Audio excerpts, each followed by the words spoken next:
নৈহাটির বড়মার পুজো দেওয়ার ইচ্ছা ছিল অনেক দিন ধরেই। সেই ইচ্ছা পূরণ করতে আমরা রানাঘাট থেকে বিকাল 4টের ট্রেন ধরে রওনা দিলাম নৈহাটির উদ্দেশ্যে। কিন্তু সেখানে গিয়ে যা বুঝলাম আমরা একটা বড় ভুল করে ফেলেছি। সেই দিন ছিল শনিবার, আর সেই কারণে ভিড় ছিল চোখে পড়ার মতো। স্টেশন থেকে মন্দিরের দিকে যেতে যেতে দেখলাম এ মাথা থেকে ও মাথা পর্যন্ত শুধু মানুষের ঢল, যেন জনসমুদ্র। এক পা এগোনোই দায়। তখনই বুঝলাম এই দিনে এসে পুজো দেওয়াটা কতটা কঠিন হতে পারে। তবুও সেই ভিড়ের মধ্যেই ভক্তদের ভক্তি আর বিশ্বাস দেখাটা ছিল আমাদের কাছে একটা আলাদা অভিজ্ঞতা। কী করব বুঝতে না পেরে আমরা ঠিক করলাম পাশেই একটা পার্ক আছে, সেখানেই যাওয়া যাক। যেতে যেতে শুধু লাইনের দিকেই তাকিয়েছিলাম। মনে হচ্ছিল এই লাইনের যেন আর কোনো শেষই নেই। ভক্তদের সেই অন্তহীন সারি দেখে একদিকে যেমন অবাক লাগছিল, তেমনি বুঝতে পারছিলাম আজকে বাচ্চাদের নিয়ে পুজো দেওয়াটা সত্যিই অসম্ভব। মনে মনে ভাবছিলাম, নৈহাটি বড়মা মন্দিরের বড়মা কেন এত বিখ্যাত? মানুষের মনের সেই অটুট বিশ্বাসই যেন তাদের ঘন্টার পর ঘন্টা এই দীর্ঘ লাইনে দাঁড়িয়ে থাকার শক্তি আর মনোবল যোগাচ্ছে। চোখে দেখে মনে হচ্ছিল এই লাইনের যেন কোনো শেষই নেই, শুধু মানুষ আর মানুষ।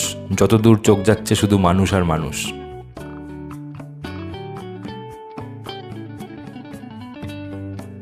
অবশেষে আমরা সেই পার্কটিতে পৌঁছালাম।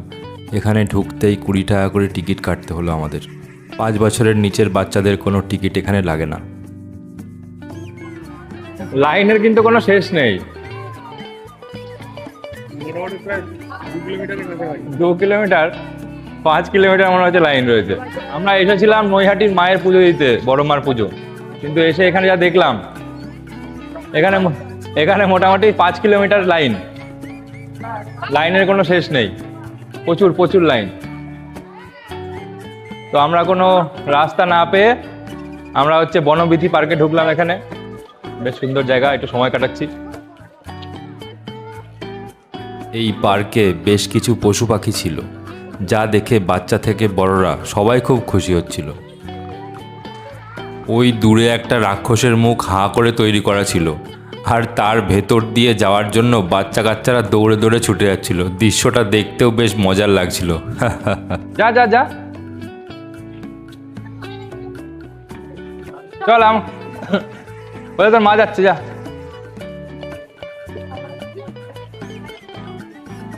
ওদিকে সবাই যাচ্ছে, ওদিকে কি আছে? কিছু আছে ওদিকে? হ্যাঁ, ও আচ্ছা আচ্ছা।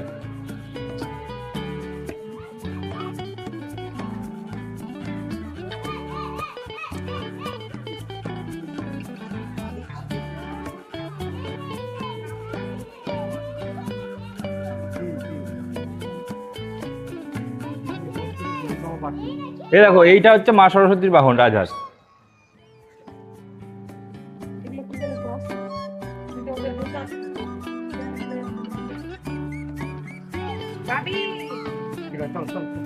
এছাড়াও সেখানে ছিল বেশ কিছু রঙিন বড় বড় মাছ, যেগুলো জলের মধ্যে ঘুরে বেড়াতে দেখে সবারই চোখ যেন জুড়িয়ে যাচ্ছিল।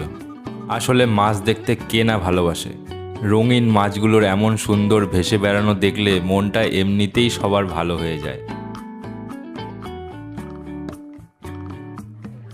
আমি শুধু ভাবছি লাইনের শেষটা কোথায়।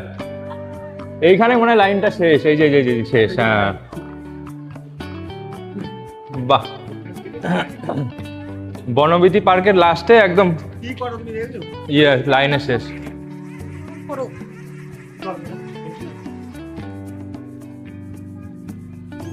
দেখ, ওই ওই লঞ্চে চড়বি?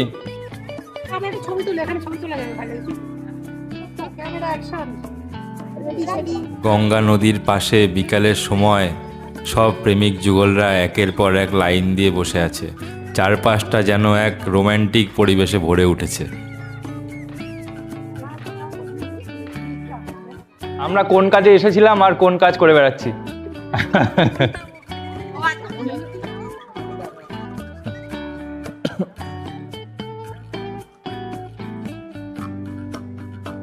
আমরা এসেছিলাম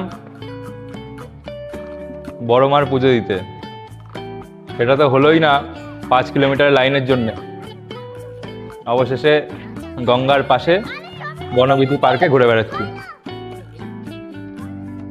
পার্কের মধ্যে সুন্দর ছোট ছোট ফুলের বাগানগুলো বেশ খানিকটা চোখ ও মনকে শান্ত করে দিল। কিছুক্ষণ সেই শান্ত পরিবেশ উপভোগ করার পর আমরা পার্ক থেকে ধীরে ধীরে বেরিয়ে গেলাম। অবশেষে বাইরে আসার পর মন্দিরের সামনে আসতেই দূর থেকেই জয় বড়মার জয়, জয় বড়মার জয় বলতে বলতে ধীরে ধীরে এগিয়ে চললাম সামনের দিকে। মা যেন সবার মঙ্গল করেন, সবাইকে ভালো রাখেন ও সুস্থ রাখেন, এই কামনা করেই ধীরে ধীরে আমরা স্টেশনের দিকে চলে এলাম। শনিবার বা রবিবারে পুজো দেওয়ার ইচ্ছা থাকলে খুব ভোরবেলা পৌঁছে যান, মন্দির খোলা সময়েই পৌঁছে যান, তাহলে খুব ভালোভাবে কোনো ভিড়ের ঝামেলা ছাড়াই পুজো দিতে পারবেন।